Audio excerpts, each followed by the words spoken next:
தாவீது யார் என்றால் அவன் பிறந்த பிறகுதான் யாரு ராஜா, யாரு தாவீது. ஆனா சாலமோன் யாருடைய மகன்? யாருடைய மகன்? தாவீதுடைய மகன். அந்த வசனத்தை திரும்பவும் பார்க்கலாமா? வாசிங்க. ஈசாய் தாவீது ராஜாவை பெற்றான். ஈசாய் என்ன போட்டிருக்கு? தாவீது ராஜாவை பெற்றான். வாசிங்க. தாவீது ராஜா உரியாவின் மனைவி இருந்தவரிடத்தில் சாலமோன் என்ன போட்டிருக்கணும்? சாலமோன் ராஜாவை பெற்றான். ஆனா எப்படி போட்டிருக்காங்க? அதுல ஃபுல்லா நீ வந்து அடுத்தடுத்து வந்தவங்கள யாருதா? ராஜா. ஆனா தாவீது என்னவா இருந்தார்? ராஜா கிடையாது. என்னவா இருந்தார்? ஒரு ஆட்டு இடையன். ஆனா அவரை தொடங்கும் போது போட்டிருக்கு தாவீது ராஜா. அவருடைய பையன் சாலமோன் ராஜா போட்டிருக்கணும், வெறுமனே சாலமோன் போட்டிருக்கு. அப்ப தாவீது யார்? ராஜாவுடைய வம்சங்கள் வருது, அவங்களால வெறும் பேர் தான் போட்டிருக்கு. ஆனா தாவீது பிறக்கும் போது என்ன இல்ல? ராஜா கிடையாது. அவன் ஒரு ஆடு மேய்ப்பவன். குடும்பத்திலே கடைசியாக பிறந்தவன் யாரு? தாவீது. ஆனால் மத்தேயுல சொல்லப்பட்டிருக்கு அவன் என்ன செய்யப்பட்டிருக்குது? ராஜாவை பெற்றான் அப்படின்னு சொல்லி. ஆனால் சாலமோனை சொல்லும் போது என்ன சொல்லப்பட்டிருக்கிறது? ராஜா சொல்லல, தாவீது மட்டும்தான் சொல்லப்பட்டிருக்குது. தாவீது ராஜாவாகிறதுக்கு முன்பாகவே, அவன் பிறப்பதற்கு முன்பாகவே கர்த்தர் அவனை என்னவாக தெரிந்து கொண்டார் என்றால் ராஜாவாக தெரிந்து கொண்டார். என்னவாக தெரிந்து கொண்டார்? அவன் ராஜாவாக தெரிந்து கொண்டான். தெரிந்து கொண்டது மாத்திரமல்ல, அவன் ராஜாவாக ஆளுவதற்காகவே கர்த்தர் அவன் என்ன செஞ்சார்? தெரிந்து கொண்டார். நீங்க பாத்தீங்கன்னா நம்ம நேரம் யோசிப்போம், யாரோ ஒருத்தர் சுவிசேஷம் சொல்லி யாரோ ஒருத்தர் நம்மளுக்கு இயேசுவை சொன்னதுனால ஆக்சிடென்ட்டா இந்த சர்ச்சுக்கு இயேசுவை ஏற்றுக்கொண்டோம், இந்த இடத்துல வந்து உட்கார்ந்துட்டோம். அப்படி கிடையாது. ஆண்டவர் உங்களையும் என்னையும் முன் குறிப்பதற்கு முன்பாகவே உங்களையும் என்னையும் குறித்து தேவன் தெரிந்து கொள்ளுதல் ஒரு பெரிய திட்டம் இருக்குது. அந்த திட்டம் நோக்கத்தோட தான் கர்த்தர் உங்களையும் என்னையும் என்ன செஞ்சிருக்கிறாரு? தெரிந்து கொண்டிருக்கிறார். அந்த ஒரு மனுஷனாக தான் ஆண்டவர் என்ன செஞ்சிருக்கிறார்? ஆண்டவர் ஒரு காலகட்டத்தில் நம்ம கொண்டு வர்றாரு. அது மாத்திரமல்ல, வெளிப்படுத்தினல் விசேஷம் 1ஆம் அதிகாரம் 6வது வசனம் வாசிக்கலாமா? வெளிப்படுத்தினல் 1:6. நம்மிடத்தில் அன்பு கூர்ந்து தமது இரத்தத்தினாலே நம்முடைய பாவங்களற நம்மை கழுவி தம்முடைய பிதாவாகிய தேவனுக்கு முன்பாக நம்மை ராஜாக்களும் நம்மை எப்படியா தேவன் தெரிந்து கொண்டிருக்கிறாரா? ராஜாக்களும் ஆசாரியர்களுமா. அப்ப நீங்களும் நானும் கர்த்தர் தெரிந்து கொள்வதற்கு முன்பாகவே நம்மை கர்த்தர் ராஜாவாக தெரிந்து கொண்டிருக்கிறார், ஆசாரியர்களாக தெரிந்து கொண்டிருக்கிறார். அது மாத்திரமல்ல, தேவன் நம்மை பெரிய ஒரு காரியத்துக்காக திட்டத்துக்காக இப்ப இருக்கிற ஒரு சாதாரண காரியத்தை வைத்து நம்ம அநேக நேரம் நொந்து போய் அநேக கொஸ்டின்ஸ் ஆண்டவர்கிட்ட கேட்கலாம். ஆனால் தெரிந்து கொள்ளப்பட்டதுல ஒரு நோக்கம் இருக்கு. அந்த காரியத்தை குறித்து நாம் பார்க்க போகிறோம். வாசிக்கலாம். 1 சாமுவேல் 13ஆம் அதிகாரம் 1வது வசனம். 1 சாமுவேல் 13ஆம் அதிகாரம் 1வது வசனம். எடுத்து வாசிங்க. ராஜ்யபாரம் பண்ணி 1 வருஷம் ஆயிற்று. இஸ்ரவேல் 2ஆம் வருஷம் அரசாண்ட போது இஸ்ரவேலில் 3000 பேரை தனக்கு தெரிந்து கொண்டான். அதில் சொல்லப்பட்டிருக்கு 13ஆம் அதிகாரம் 1வது வசனம். சொல்ல வசனத்தை அப்படியே பார்த்துருவாங்க. அதுல சொல்லப்பட்டிருக்கு சவுல் ராஜ்யபாரம் பண்ணி எத்தனை வருஷம் ஆயிடுச்சு? 1 வருஷம் ஆயிடுச்சு. அவன் இஸ்ரவேலை எத்தனாவது வருஷம் அரசாள்றான்? 2ஆம் வருஷம் அரசாள்றான். 2ஆம் வருஷம் அரசாளும்போது சவுல் மொத்தமாக எத்தனை வருடம் அரசாட்சி செய்தான்? இஸ்ரவேல் எத்தனை வருஷம் அரசாட்சி செய்தான் சவுல்? யாருக்குமே தெரியல. சவுல் எத்தனை வருஷம்? 40 வருஷம். 40 வருஷத்துல 2ஆவது வருஷம் அரசாட்சி நடந்துட்டு இருக்குது. நடந்துகிட்டு இருக்கும்போது 13ஆம் அதிகாரம் 14வது வசனம் வாசிக்க. 13-14. இப்போதோ உம்முடைய ராஜ்யபாரம் நிலை நிற்காது. கர்த்தர் தம்முடைய இருதயத்துக்கு ஏற்ற ஒரு மனுஷனை தமக்கு தேடி அவனை கர்த்தர் தம்முடைய ஜனங்கள் மேல் தலைவனாய் இருக்க கட்டளையிட்டார். போதும். நன்றாக இதை நீங்க கவனித்து வந்தாலும் உங்களுக்கு நன்றாக புரியும். அதனால அப்படியே வசனத்தோட வாங்க. அதுல சொல்லப்பட்டிருக்கு அவன் எத்தனாவது வருஷம் அரசாட்சி செஞ்சுட்டு இருக்கான்? சவுல் 2ஆம் வருஷம் அரசாட்சி போய்கொண்டு இருக்கும் போதே சாமுவேல் சவுலிடத்தில் வந்து என்ன சொல்லுகிறார் என்றால், கர்த்தர் உன்னை என்ன செய்து விட்டார்? கர்த்தர் என்ன செஞ்சிட்டார்? உன்னை சொல்லுங்க, நான் மாத்திரம் பேசிக்கிட்டே இருக்கிறேன். ராஜாவா இராதபடிக்கு தள்ளி விட்டார். திரும்ப வசனத்தை திரும்ப வாசிங்க. வசனத்தோட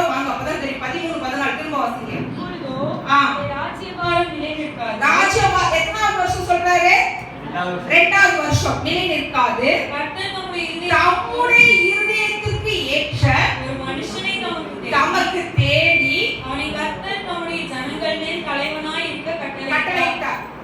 நல்லா பாத்துக்கோ, கட்டளை இட்டுட்டார். இவனுக்கு எத்தனாவது வருஷம்? 40ல 2 வருஷம் மைனஸ் பண்ணா எத்தனை வருஷம் இருக்கு? 38 வருஷம்.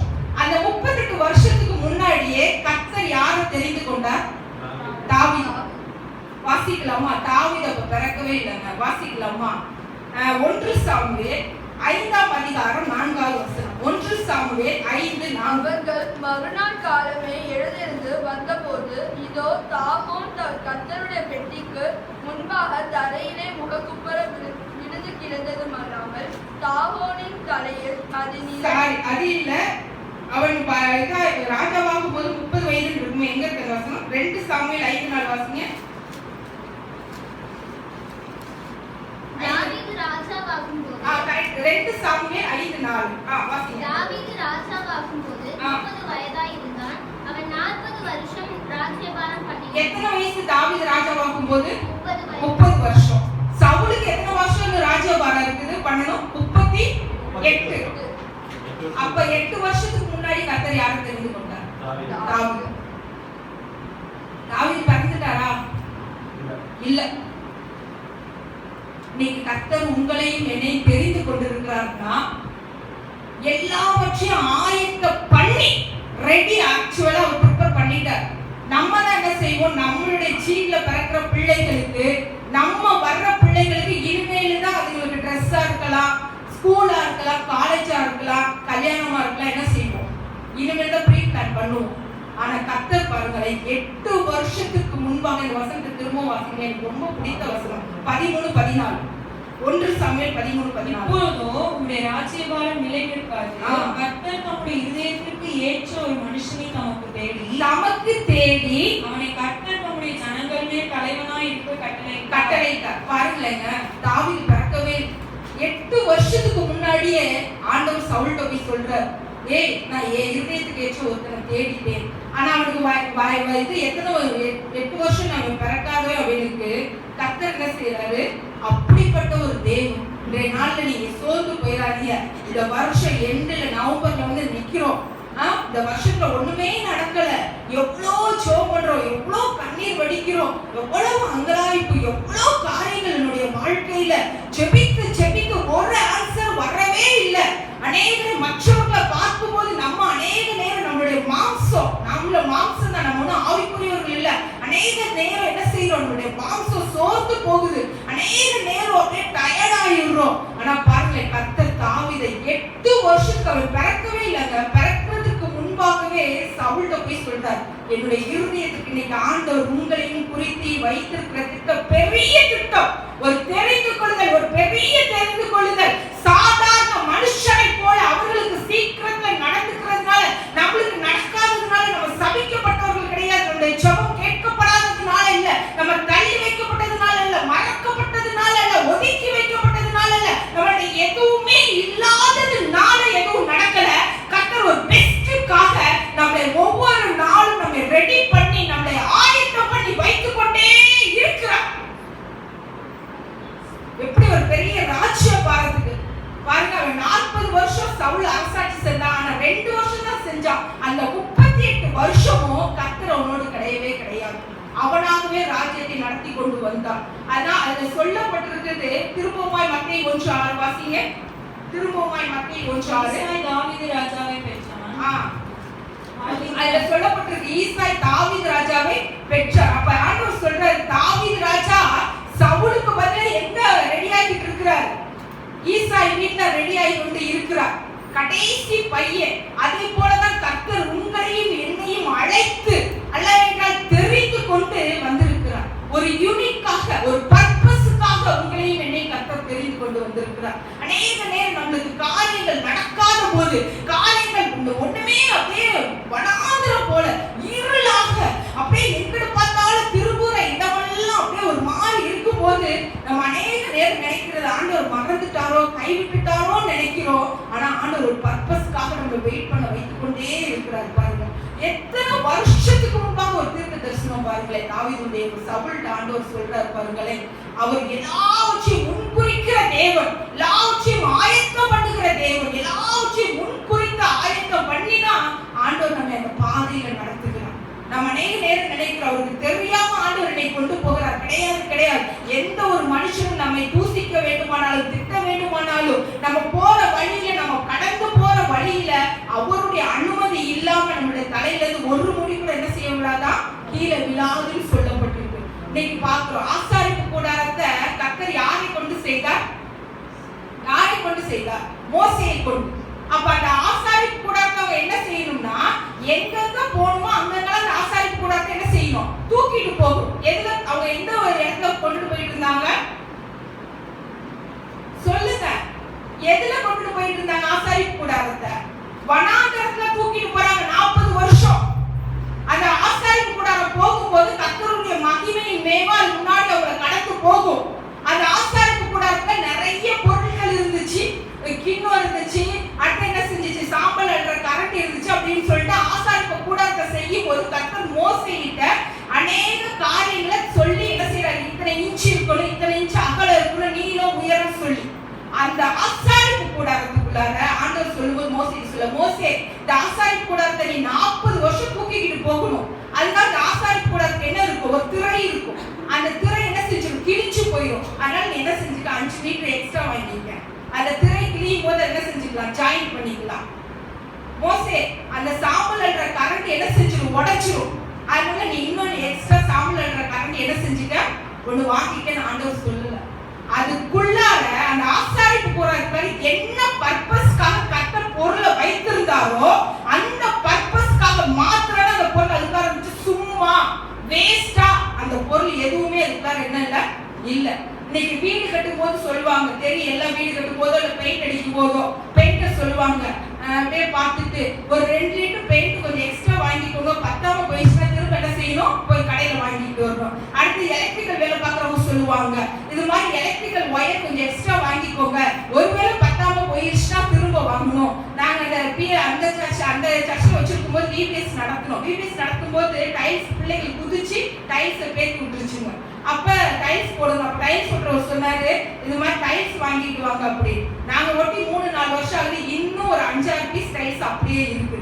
அப்ப மனுஷனுடைய கணக்கு எக்ஸ்ட்ரா யோசிக்கும், ஆண்டவருடைய கணக்கு இல்ல உன்னை எதுக்காக தெரிந்து கொண்டேனோ அது அதற்காக மாத்திரம் தான் நிறைவேற்றுவேன் கர்த்தர் உங்களையும் என்னையும் வைத்திருக்கிறார். ஒரு நாள் யோசிக்காதீங்க, ஏதோ வேஸ்டா ஆண்டவர் என்னை தெரிந்து கொண்டுட்டாரு, வேஸ்டா ஆண்டவர் என்னை அழைத்து கொண்டு வந்து விட்டார், வேஸ்டா ஆண்டவர்கிட்ட இப்படி வச்சிருக்கிறார் போல இருக்கு, மற்றவங்களோட 5வது பேர் 6வது பேர் கிடையாது. ஆண்டவர் திட்டத்தோடு நோக்கத்தோடு ஒரு நாள் இந்த காரியத்தை மறந்துறாங்க. தாவீது பிறப்பதற்கு 8 வருஷத்திற்கு முன்பாகவே சவுலுக்கு தீர்க்க தரிசனம் சொன்ன தேவன் உங்களையும் என்னையும் தெரிந்து கொண்டிருக்கார் என்றால் சும்மா கிடையாதுங்க, சும்மா கிடையாது. அவங்க சில பேர் சொல்லுவாங்க, எங்க அம்மா என்ன செஞ்சுட்டாங்க, பிள்ளை வேணுங்கிறதுக்காக பெற்றுட்டாங்க. கிடையாது, ஆண்டவனை தெரிந்து கொண்டார் என்றால் ஒரு ஆசாரிப்பு கூடாரத்துல ஒரு சின்ன பாத்திரத்தை கூட ஆண்டவர் சும்மா தெரிந்து கொள்ளவில்லை என்றால் உங்களையும் என்னையும் ஆண்டவர் வேஸ்டாக ஆண்டவர் தெரிந்து கொள்ள இல்லை. அதே போலதான் பார்க்கும்போது நாட்கள்ல உங்களையும் என்னையும் ஆண்டவர் சர்ச்சுக்குள் வைத்திருப்பார் என்றால் அது தேவ திட்டத்தோடு ஆண்டவர் வைத்திருக்கிறார். இதே போலதான் சவுல் வீழ்ந்த போது தேவன் சவுலுக்கு பதிலாக பரலோகம் 8 வருஷத்துக்கு முன்பாக என்ன பண்ணிருச்சு, ஒரு பிளான் பண்ணி வச்சிருச்சு. யார? தாவீது ஆயத்தம் பண்ணி விட்டது. இதே போலதான் நம்ம நினைவுல வைத்துக் கொள்ளணும், ஆண்டவர் எனக்கு ஏதோ ஒரு பெரிய காரியத்தை திட்டம் பண்ணி வைத்திருக்கிறார். சவுல் எதனால வீழ்ந்து போனாரு? கீழ்ப்படியாமையினால. இன்னைக்கு ஆண்டவர் எனக்கு ஆயத்தம் பண்ணினதை நான் பெற்றுக்கொள்வதற்கு என்னிடத்தில் கீழ்ப்படியாத ஒரு காரியம் இருக்குமானால் ஆண்டவர் எப்படி சவுலை எடுத்துட்டு அந்த இடத்துல தாவீதை வச்சாரோ அதே போல என்னையை எடுத்து யாரை வச்சிருவாரு, இன்னொரு ஆளை வச்சிருவார். இன்னைக்கு பார்க்கும்போது நம்ம ஆண்டவர் அழகு பார்க்கிற தேவன், நம்ம எந்த இடத்துல வைக்கணுமோ வைத்து அழகு பார்க்கிற தேவன். ஆனா நம்ம சரியில்லைன்னா நம்மளை தூக்குறதுக்கு அவர் ஒரு நாள் என்ன செய்ய மாட்டாரு, அஞ்ச மாட்டார். இன்னைக்கு நிறைய நேரம் நம்மளுடைய வேலை இல்லாம இருக்கு, வேலை கிடைத்த உடனே சம்பள உயர்வு, அது மாத்திரம் இல்ல, ஆபீஸ்ல ஒரு என்ன கிடைக்கும், ஒரு போஸ்டிங், ஒரு பதவி உயர்வு வரும்போது, இல்ல நம்மளுக்கு வீடு வாடகை வீட்டே இருக்கும், வீடு கட்டுறதுக்கு ஆண்டவர் கிருபை திரும்ப செய்வார். அது மாத்திரம் இல்ல, இது மாதிரி காரியங்கள் ஒவ்வொரு பிளஸிங்ஸா வரும்போது நம்மளுடைய மைண்ட் சொல்லிடக்கூடாது, நான் யார் தெரியுமா, நான் யார் தெரியுமா, நான் எவ்வளவு படிச்சுட்டேன் தெரியுமா, என்னுடைய பின்னணி என்ன தெரியுமா, நான் எவ்வளவு உயர்ந்த ஆள் தெரியுமா, அப்படிங்கிற ஒரு பெருமை மாத்திரம் நம்மளுடைய என்ன செஞ்சிடக்கூடாது, வந்துடக்கூடாது. நாங்க ஒரு தடவை ஒரு ஃபேமிலிக்காக ஒரு அலைன்ஸ் பார்க்க போயிருக்கும்போது அவங்க பயங்கர பெரிய ஃபேமிலி போல இருக்கு. அப்ப அந்த பொண்ணை பத்தி விசாரிச்சுட்டு இருக்கும்போது பொண்ணுடைய அப்பா சொன்னாங்க, நான் வந்து இந்த மாதிரி இதுல ஒர்க் பண்றேன், எங்க அப்பா யார் தெரியுமா, அவர் கலெக்டரா இருந்தார், அவருடைய அப்பா யார் தெரியுமா அப்படின்னு சொல்லிட்டு அவங்க பெரிய இதை லைனா இழுத்தாங்க. அப்ப அவங்களுக்குலாம் என்னன்னா, அவர் எப்பயோ ரிட்டைர்மெண்ட் ஆகி எத்தனையோ வருஷம் ஆகும், ஆனாலும் அவங்க செஞ்ச வேலை நிமித்தம் அவங்களால என்ன ஒரு பெருமை, ஒரு கௌரவம் அவங்களுக்குள். ஆனா நம்மளுக்குள் அப்படி வரும்போது கர்த்தர் எப்படி சவுல சாதாரணமா எடுத்து போட்டாரோ அது போல நம்மளே என்ன செஞ்சிருவாரு, எடுத்து போட்டு போய்கிட்டே இருப்பார். ஏன்னா ஆல்ரெடி ஒரு ஆள் ரெடி பண்ணி வச்சிருக்கிறது போல நம்மளுக்கு பதிலாக இன்னொருத்தரையும் ஆண்டவர் ரெடி பண்ணி வச்சிருப்பார். அது போல இந்த நாட்கள்ல ஆண்டவர் நானும் நீங்களும் ஒரு பெரிய ஆள் என்பதற்காக ஆண்டவர் நம்மளை தெரிந்து கொள்ளல, கிருபையினால ஆண்டவர் என்ன செஞ்சிருக்கிறாரு, தெரிந்து கொண்டு இருக்கிறார். நமக்கு இன்னொரு ஆள் ஆண்டவர் ஆல்டர்னேட்டிவாக என்ன செய்ய முடியும், உருவாக்க முடியும். வாசிக்கலாமா? தானியேல் 4ஆம் அதிகாரம் 31வது வசனம். தானியேல் 4:31 வாசிங்க.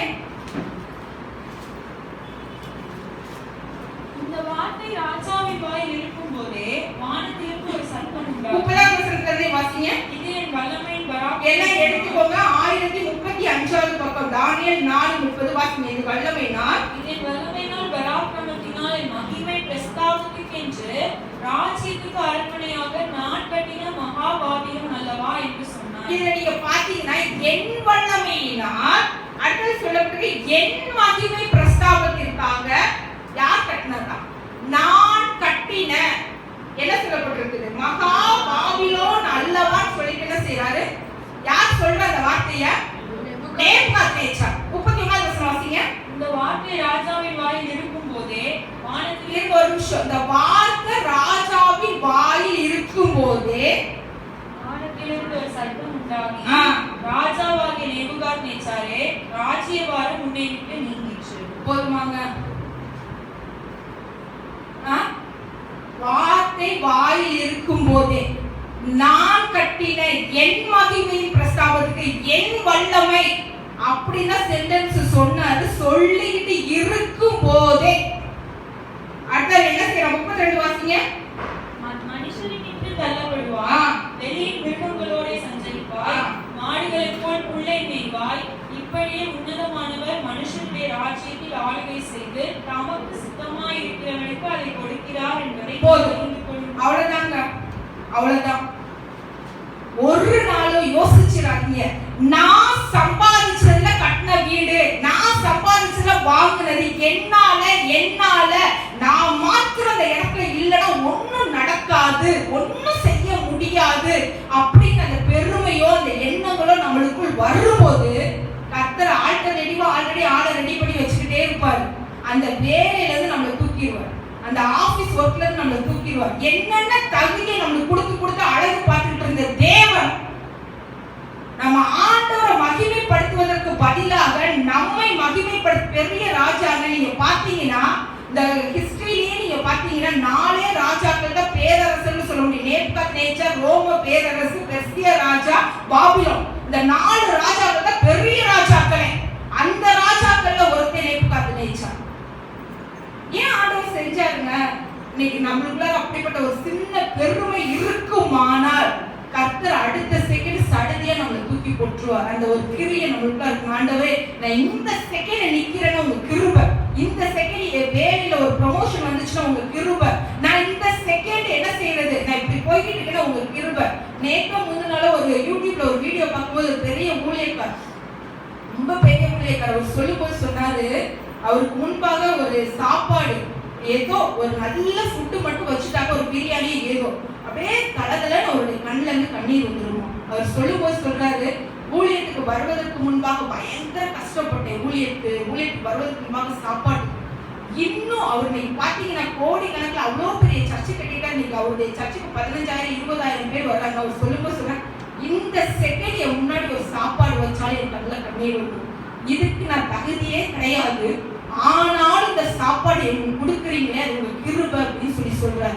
இந்த செகண்ட் ஒவ்வொரு நாளும் நம்மளும் முன்பாக ஆண்டவரே எனக்கு இப்பேற்பட்ட ஒரு துணியை கொடுத்துருக்கீங்க, இப்பேற்பட்ட ஒரு வீடை கொடுத்துருக்கீங்க, இப்பேற்பட்ட ஒரு பொருளை கொடுத்துருக்கீங்க, இப்பேற்பட்ட ஒரு காரியத்தை கொடுத்து இதுக்கு தகுதி நான் துளி கூட கிடையாது, ஆனாலும் உன்னுடைய கிருபை எனக்கு இருக்கிறதுனால நீ தகுதி உள்ளவனா என்னை மாற்றுகிறேன் அப்படி சொல்லும் போது கர்த்தர் நம்மை உயர்த்துகிற தேவன். ஒரு குறிப்பிட்ட ஸ்டேஜ்ல நமக்குள் பெருமை வரும்போது நமக்குள் நான் என்னால இது நடந்துச்சுங்கிற காரியம் வரும்போது ஆண்டவர் கீழே டவுன் ஆகி போட்டுவார். அப்படிதான் இந்த நேபுகாத்நேச்சர் பெரிய ராஜாங்க எங்க கிடக்குறாருன்னா மாடோட புல்ல திங்கிறார், ஒரு குப்பையில போய் கிடக்குறார், ரோட்ல போய் கிடக்குறார். ஆண்டவர் சொல்றாரு அது நிறைவேற வரைக்கும் அவங்க அப்படியே போட்டுட்டார். அதுல சொல்லப்பட்டிருக்குது. அதே போல வாசிக்கலாமா? அதே போல அந்த நாட்டுல 1 பேதுரு 5வது அதிகாரம் 5வது வசனம் வாசிங்க. 1 பேதுரு 5:5 எடுத்து வாசிங்க சீக்கிரமா.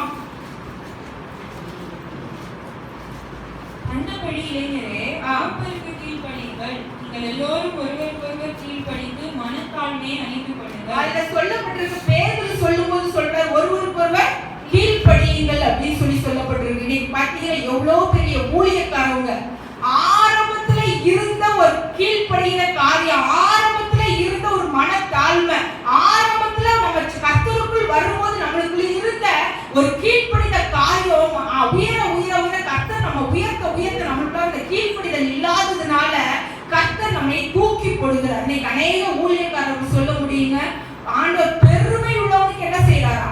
எதிர்த்து நிற்கிறார்.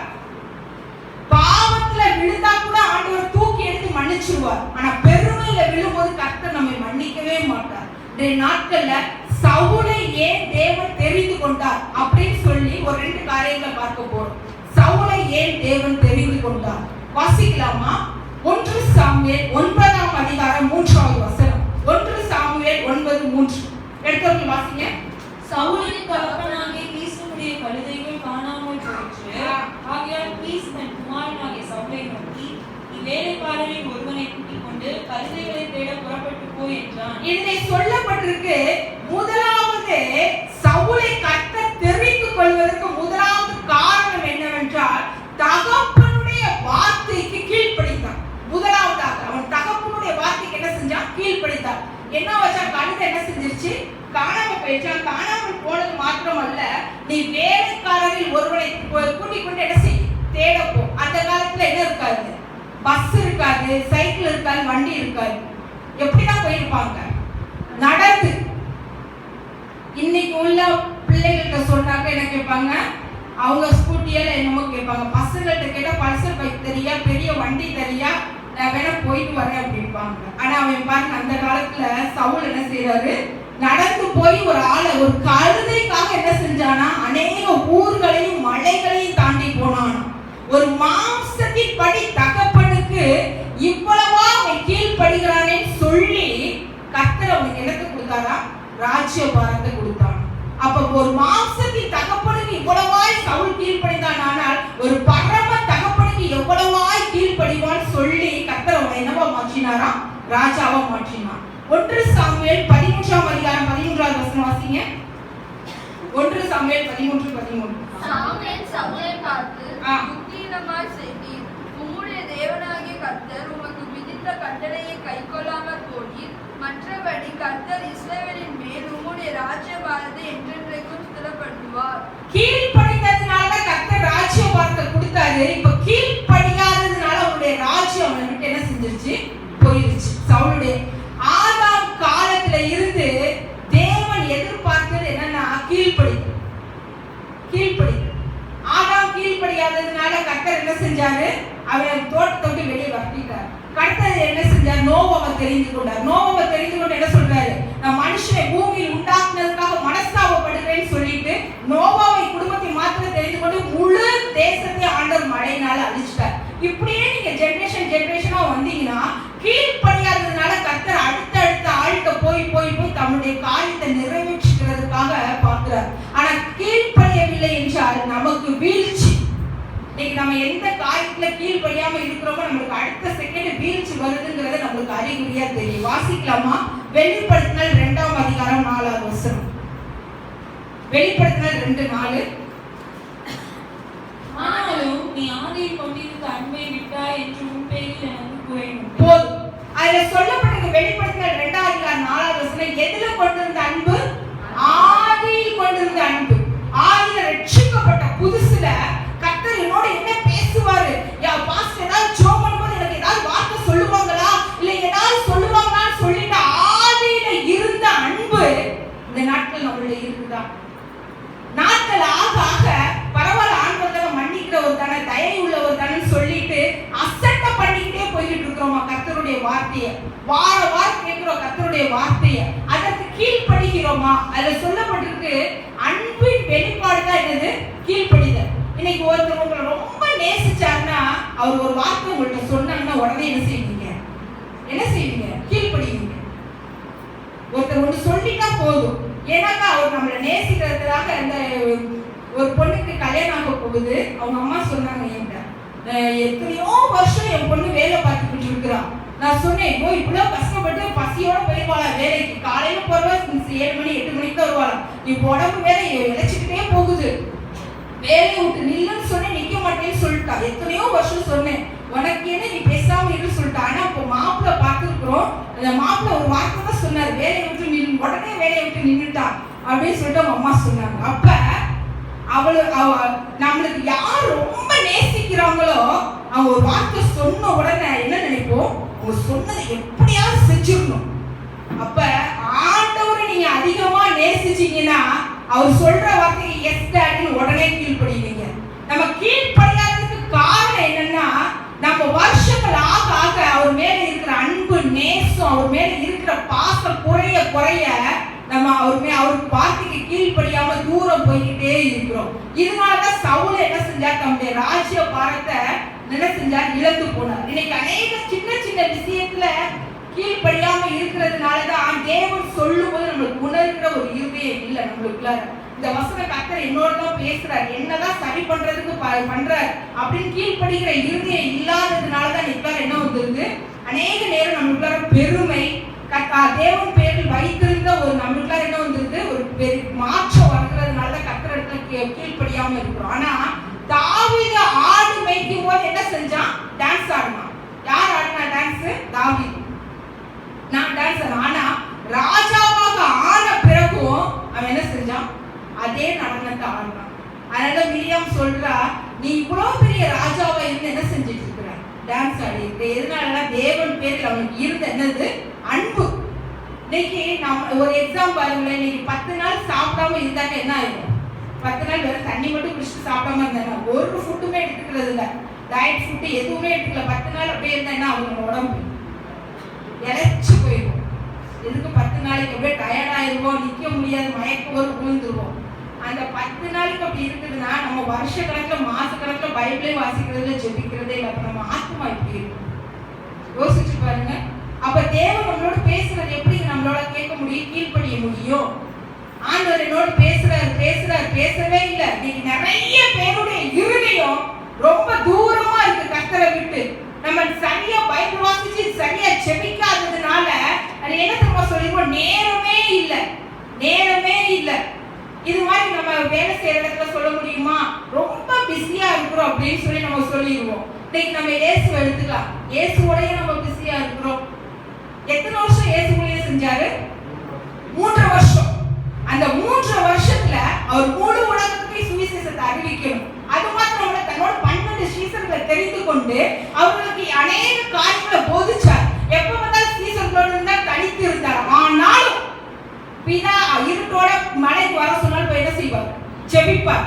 அதிகாலையில போய் ஜெபிப்பார், தனித்து ஜெபம் பண்ணுவார். என்னதான் 12 சீசர்களோட அவர் இருந்தாலும் அவர் எப்பெல்லாம் பிதாவை கூப்பிடுறாரோ அப்பெல்லாம் என்ன செஞ்சாரு? போய் ஜெபம் பண்ணாரே. சொல்லலாமே, பிதாவை எடுத்து 1 வருஷம் தான் இருக்குது, 2 வருஷம் முடிஞ்சிருச்சு, இன்னும் 6 மாசம் தான் இருக்கு என் ஊழியம் முடியறதுக்கு, இன்னும் 5 மாசம் தான் இருக்கு என் ஊழியம் முடியறதுக்கு, நான் அப்புறமேட்டு ஜெபம் பண்ணிக்கிறேன், எனக்கு ஊழியம் தான் முக்கியம் சொல்லிட்டு தேவன் போகலங்க.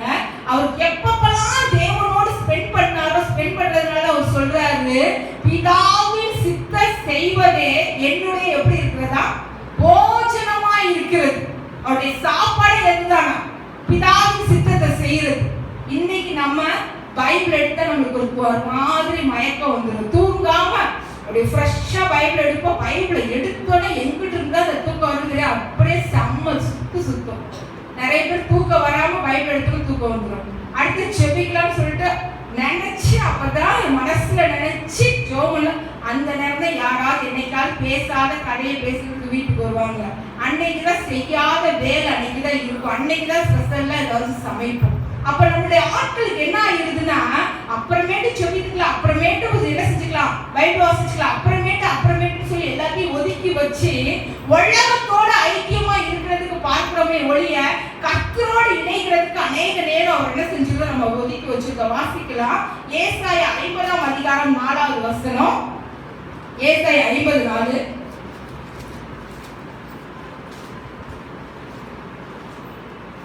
இளைப்படைந்தவர்களுக்கு சமயத்திற்கேற்ற வார்த்தை சொல்ல நான் அறியும்படிக்கு கர்த்தராகிய ஆண்டவர் எனக்கு கல்விமானின் நாவை தந்தருளினார். காலைதோறும் என்னை எழுப்புகிறார். கற்றுக்கொள்ளுகிறவர்களை போல. யார் தெரியுமாங்க சொல்றா? தேவன் சொல்லுகிறார். அவன் சொல்ற கற்றுக்கொள்ளுகிறவர்களை போல. அவர் டெய்லி என்ன செய்யறாரு? எதுக்காக கற்றுக்கொள்கிறாரு? ஆண்டோடைய சமூகத்துல போய் உட்கார்ந்து இன்னைக்கு இந்த காரியத்தை செய்யணும்னு பிதாட்ட போய் ஒவ்வொரு நாளும் கற்றுக்கொள்கிறதுக்காக ட்ரைனிங் ஆகுறதுக்காக அவருடைய சமூகத்துல போய் உட்கார்ந்து இருந்தார்.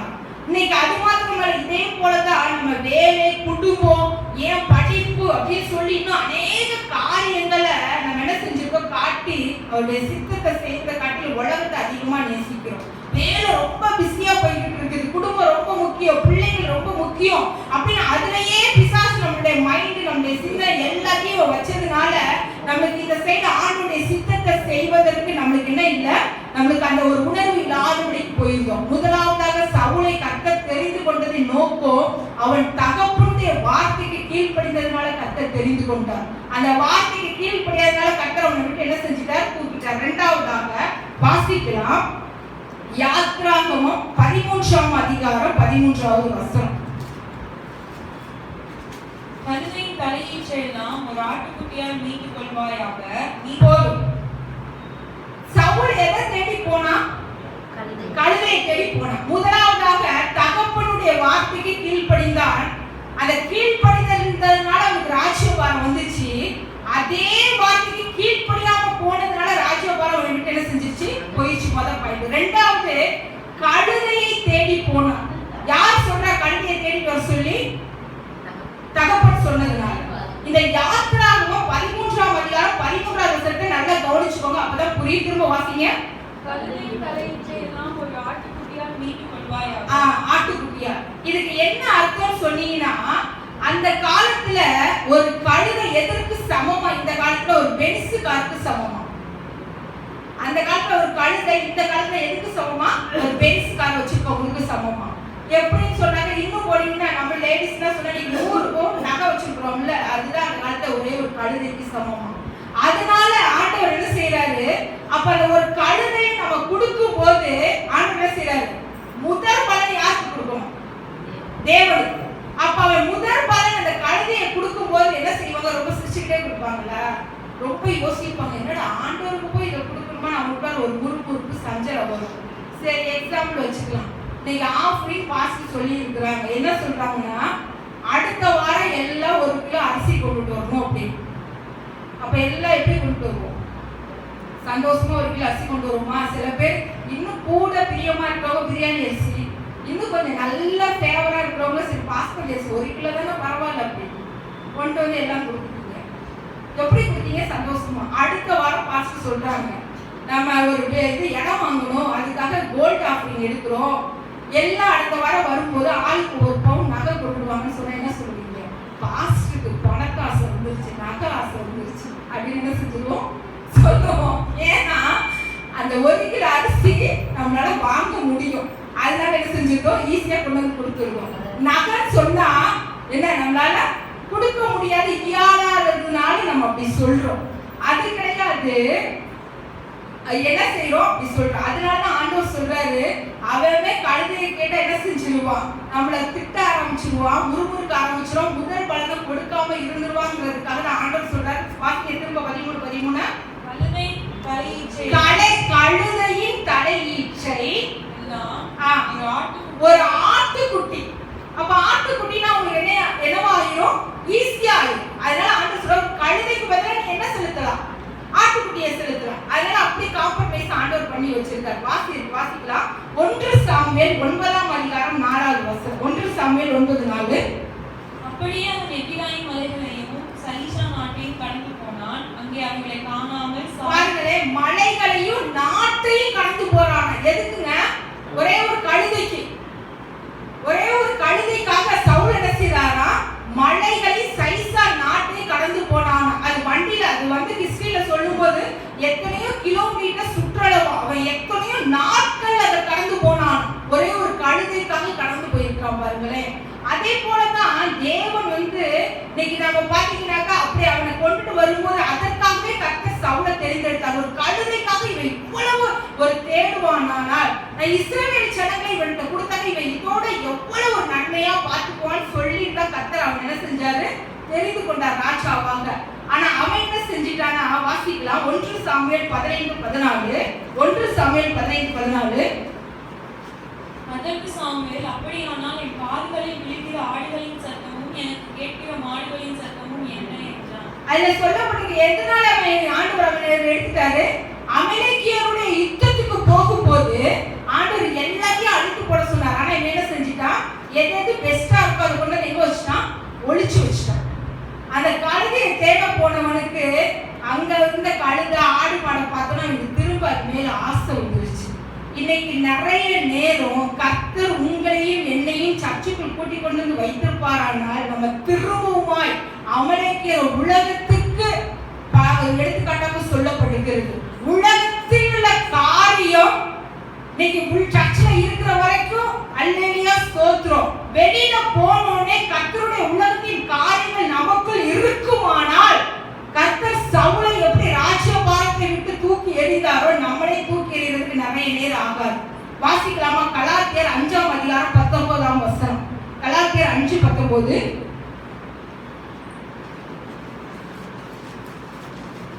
கலாத்தியர் 5:19. மாமிசத்தின் கிரியைகள் வெளியரங்கமாய் இருக்கின்றன. அவையாவன விபச்சாரம், வேசித்தனம், அசுத்தம், விக்கிரக ஆராதனை, கிளி சூனியம், பகைகள், விரோதகங்கள், வைராக்கியங்கள், கோபங்கள், சண்டைகள், பிரிவினைகள், மார்க்கபேதங்கள், பொறாமைகள், கொலைகள், வெறிகள், களியாட்டுகள் முதலியானவைகளே. இப்படிப்பட்டவைகள் செய்கிறவர்கள் தேவனுடைய ராஜ்யத்தை சுதந்திரிப்பதில்லை. போதும். என்ன செய்ய முடியாதா? பரலோகத்துக்கு போக முடியாதுங்க. திரும்ப வாசிங்க. 5ஆவது அதிகாரம் 19ஆவது வசனத்துக்கு வாசிங்க. மாம்சத்தின் கிரியைகள் வெளியரங்கமாய் இருக்கின்றன. இன்னைக்கு நிறைய நேரம் நினைச்சுக்கிறோம், நான் விபச்சாரம் செய்யல, வேசித்தனம் பண்ணல, கொலை செய்யல. வாசிங்க அடுத்தது. அசுத்தம். அசுத்தம்னா என்ன சொல்லுங்க? அசுத்தம் கண்ட காரியத்தை பார்க்கறதே அசுத்தம் தான்.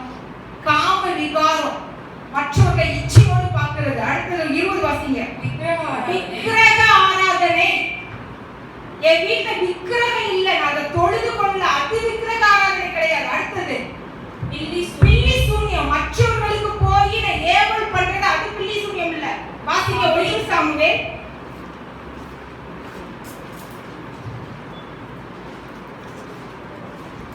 1 சாமுவேல் 15ஆம் அதிகாரம் 23வது வசனம் வாசிங்க. இரண்டகம் பண்ணுதல். ரெண்டகம் பண்ணுதல் என்ன தெரியுமா? ரெண்டகம்னா இங்கிட்டு இருக்கிறத அந்த வீட்டுக்கு சொல்றது, அந்த வீட்டுல இருக்கிறத இங்கிட்டு சொல்றது. இது பேர் என்னது? ரெண்டகம் பண்றது. வீட்டுக்குள்ளார மாத்திரம் இல்ல, இவங்களுக்கு இருக்கிற அங்கிட்டு போய் சொல்லி சண்டையை மூட்டி விட்டு பிரிக்கிறது. ரெண்டகம் பண்ணுதல். வாசிங்க. எதுக்கு ஈடா இருக்குதா? எதுக்கு ஈடா இருக்குது? பில்லி சூனிய பாவத்துக்கு. பில்லி சூனியம் நம்ம நினைச்சுக்கிறோம், ஐயோ போய் நான் உங்களுக்கு விரோதமா மந்திரவாதம் பண்ணல, தகுடு மந்திரிக்கல, அது கிடையாது. நீங்க இங்க இருக்க காரியத்தை அங்கிட்டு போய் சொல்றது, அங்க இருக்க காரியத்தை இங்கிட்டு சொல்றதே அது பில்லி சூனிய பாவத்துக்கு ஏறிடுவோம். அடுத்து வாசிங்க. முரட்டாட்டம் பண்ணுதல். ஊழியக்காரர் சொல்றதுக்கு காது கொடுக்கறது இல்ல, ஆண்டவர் வார்த்தைக்கு கீழ்ப்படிகிறது இல்ல, எதுக்குமே நீங்க காது கொடுக்காம அப்படியே பண்ணிக்கிட்டே இருந்தீங்கன்னா முரட்டாட்டம் பண்ணுதல் அவபக்திக்கும் விக்கிரக ஆராதனைக்கும் சரியா இருக்கு. போதுமா? விக்கிரக ஆராதனை நம்ம நினைச்சுக்கிறோம் ஏதோ சிலையை வைத்து வழிபடுறது, அவங்க படைக்கிறத சாப்பிடுறது அது கிடையாது. முரட்டாட்டம் பண்றது, சொல்ற வார்த்தைக்கு கீழ்ப்படியாம எந்தெந்த காரியத்தை எதிர்த்து நிக்கிறீங்களோ, வீட்டுல அம்மா அப்பா சொல்ற காரியத்துக்கு பிள்ளைகள் எதிர்த்து நிக்கிறது, இது மாதிரி காரியத்துக்கு எதிர்த்து நிக்கிறது எதுக்கு இதாக்குன்னு சொல்லப்பட்டிருக்கு? விக்கிரக ஆராதனைக்கு. அதை கலாத்தியர் 5ஆம் அதிகாரம் 19ஆம் வசனத்துக்கு வாங்க, வாசிங்க. கலாத்தியர் 5:19. மாம்சத்தின் கிரியைகள் வெளியரங்கமாய் இருக்கின்றன. அவையாவன விபச்சாரம், வேசித்தனம், அசுத்தம், காமவிகாரம், விக்கிரக ஆராதனை, பில்லி சூனியம், பகைகள், விரோதங்கள், வைராக்கியம்.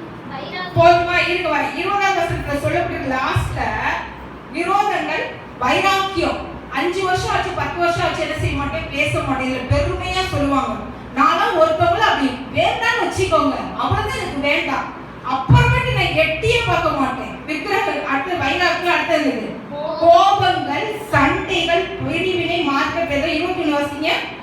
பொறாமைகள் கூட. அடுத்தது கொலைகள், வெறிகள், களியாட்டுகள். இது எல்லாமே எங்க போக மாட்டாங்க? பரலோகமே போக மாட்டோம். அப்ப சர்ச்சுக்கு வந்து பேசிதான். இவ்வளவு காரியம் நம்மளுடைய மாம்சத்துல இருந்துச்சுன்னா கண்டிப்பா 100க்கு 100% நான் சொல்லல, பைபிளே சொல்லிடுச்சு. சண்டை யாருடைய குடும்பத்திலையும் வராம இருக்காது. ஆனா யாக்கோபுல சொல்லப்பட்டிருக்கு, காலையில வந்துச்சுன்னா சூரியன் மறைறதுக்குள்ள என்ன இருக்கணுமா? சமாதானமா இருக்கணுமா? அப்ப இந்த நாட்கள்ல நம்மளை நாமளே நிதானிச்சு பார்க்கிறோம். நான் யார்கிட்ட, என் கூட பிறந்தவங்கள்ட்ட இல்ல என் கூட இருக்கிறவங்கள்ட்ட யார்கிட்ட வந்து நான் சண்டை போட்டு எத்தனை வருஷமா அவங்க மூஞ்ச பார்க்காம இருக்கு, எத்தனை வருஷமா பேசாம இருக்கு, இதெல்லாம் தேவனுக்கு விரோதமான பகை. நீங்க இது செய்ய செய்ய செய்ய ஆண்டவர் நம்மளுக்கு கொடுக்குற காரியத்தை தடை பண்ணி வச்சுட்டே இருப்பாரு. ஆண்டவருடைய கெப்பாசிட்டி என்ன தெரியுமா? நம்மளை சரியாக்குறதுன்னா அவருடைய வேலையே. நம்ம சரியாகாத வரைக்கும் அந்த பிளஸிங்ஸ் நம்மள்ட்ட வராது. அதனாலதான் இந்த மாம்சத்தின் கிரியைகள் இருக்கிறதுனால தான் அதுல சொல்லப்பட்டிருக்கு. இந்த கிரியைகள்லாம் நமக்குள்ள மறைவா இருந்துகிட்டே இருக்கிறதுனாலதான் ஆண்டவர் என்ன செய்யறாரு, அப்படியே இருக்கிறதுனால நம்ம உலகத்துல அப்படியே மூழ்கி போயிடும். கர்த்தருடைய காரியம், அவருடைய சித்தத்தை நம்ம என்ன செய்ய முடியல, யோசிக்க முடியல. அதே போலதான் இதனாலதான் சவுல கர்த்தர் என்ன செஞ்சிட்டாரு, அவனுடைய அவனுடைய ராஜ்ய பாரத்தை விட்டு கர்த்தர் தூக்கிட்டார். தூக்கிட்டு யார வச்சுட்டாரு? தாவீதை வச்சுட்டாரு. எவ்வளவு பெரிய ஆள் பாருங்க. வாசிக்கலாமா? இன்னைக்கு எத்தனை 38 வருஷம், 2வது வருஷத்துலயே சவுல கர்த்தர் ராஜபாரத்தை எடுத்துட்டாரு. எத்தனை வருஷம் அவன் அரசாட்சி செஞ்சான்? 38 வருஷம். 2 மைனஸ் பண்ணிட்டான். 38 வருஷம். 38 வருஷம் யார் அவனோட இல்ல? தேவன் அவனோட இல்ல. அவனோட இல்லங்கிறத அவனுக்கு என்ன செய்யல, தெரியல. நீங்க ஒவ்வொரு நாள் செக் பண்ணுங்க, விசுவாசிங்க. என்னோட கர்த்தர் இருக்கிறாரா? ரட்சிக்கப்பட்ட நாள்ல பேசினது, அடிக்கடி பேசுற சத்தம் கேட்குதா? அடிக்கடி என்னோட ஆண்டவர் உறவாடுறாராங்கிறது நம்மளை நிதானிக்கணும். வாசிக்கலாமா? நியாயாதிபதிகள் 14:20 எடுத்து வாசிங்க. நியாயாதிபதிகள் 14:20. நியாயாதிபதிகள் 14:20.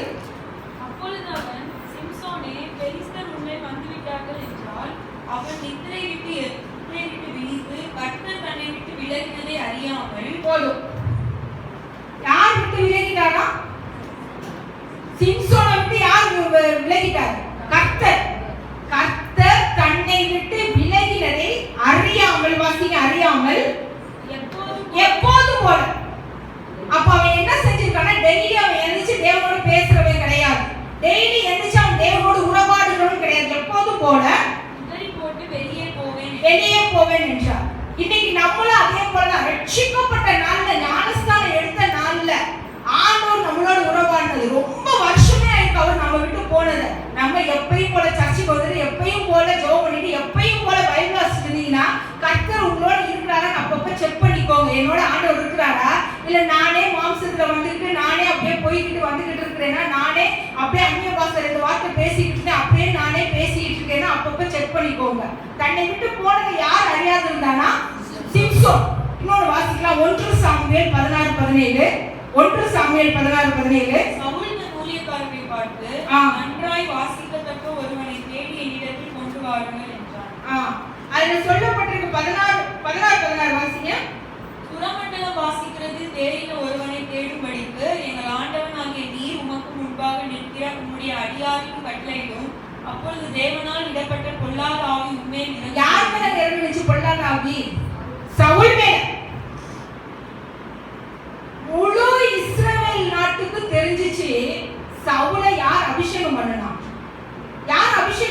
சவுல ராஜாவா, சாமுவேல் எல்லா சமஸ்த இஸ்ரவேலும் பாக்குது ராஜாவை அபிஷேகம் பண்ணத. ஆனா அவங்களுக்கு கர்த்தருடைய ஆவியானவர் போனது அவனுக்கு தெரியவே இல்லை. இப்ப பொல்லாத ஆவி அவங்களால வந்து என்ன செய்யும், அழக்கழிக்கு. அழக்கழிச்சா எத்தனை வருஷம் ராஜ்யபாரம் பண்ணியிருக்கான்? 38 வருஷம். நீங்க ரட்சிக்கப்பட்டு 20 வருஷம், 15 வருஷம், 30 வருஷம், இது பெரிய விஷயம் இல்ல. 30 வருஷம் ஆகுதா கர்த்தர் உன்னோடு கூட இருக்கிறாரா, இல்ல என்னை விட்டு தேவன் போய் ரொம்ப வருஷம் ஆயிடுச்சா? கர்த்தர் என்னோடு பேசுகிற சத்தத்தை கேட்க முடியுதா, உணர முடியுதா?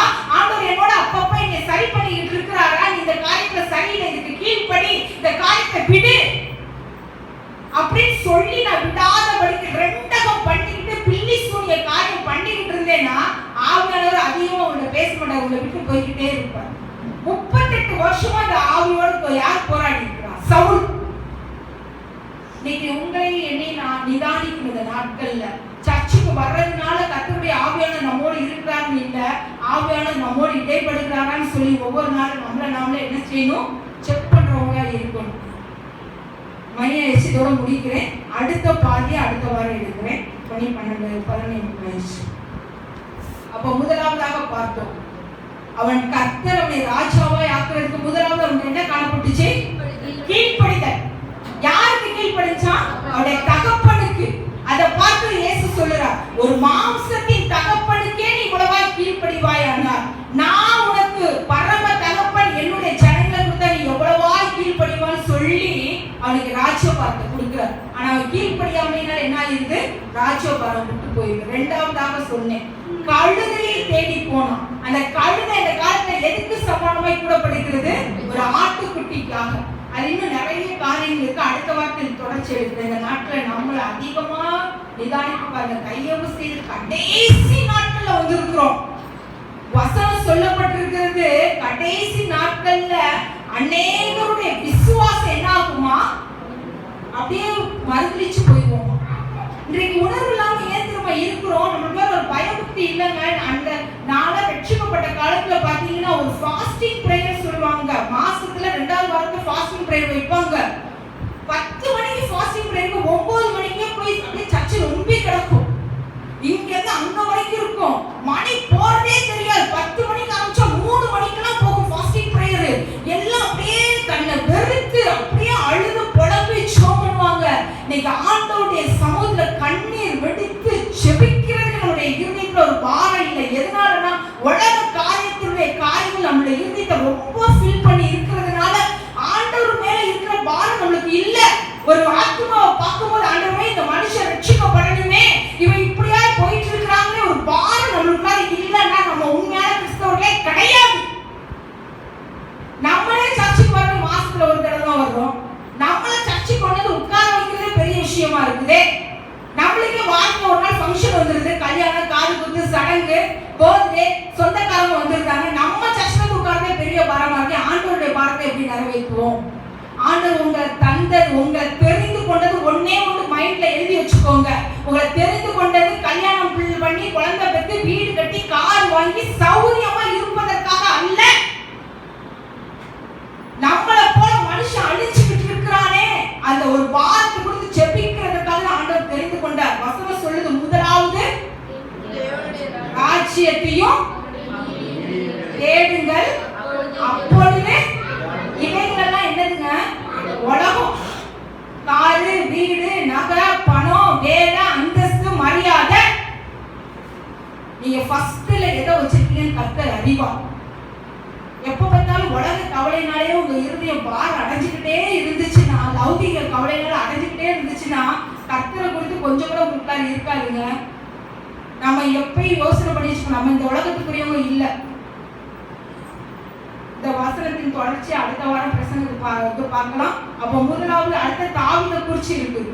அப்ப தெரிந்து கொள்ளப்பட்டவர்கள சவுல் முதலாவதாக தெரிந்து கொள்ளப்பட்டான். கர்த்தர் அவனை என்ன செஞ்சாரு? ராஜ்யபாரத்துல இது பண்ண. இன்னைக்கு ஜெபத்துக்கு வந்து உங்களுடைய வாழ்க்கையில உங்களை நீங்களே அனலைஸ் பண்ணுங்க. இந்த நாட்கள் ஆண்டவரை நீங்க என்னோடு இருக்கிறீங்களா? எல்லாம் கண்களை மூடி ஒரு நிமிஷம் நம்மளுடைய இருதயத்தை ஆண்டவருடைய சமூகத்துக்கு கொடுக்கலாமா? ஒரு நிமிஷம். அதனாலதான் வசனம் சொல்லப்பட்டிருக்கு, பரலோகத்துக்கு போகிற வாசல் எப்படிப்பட்டதா?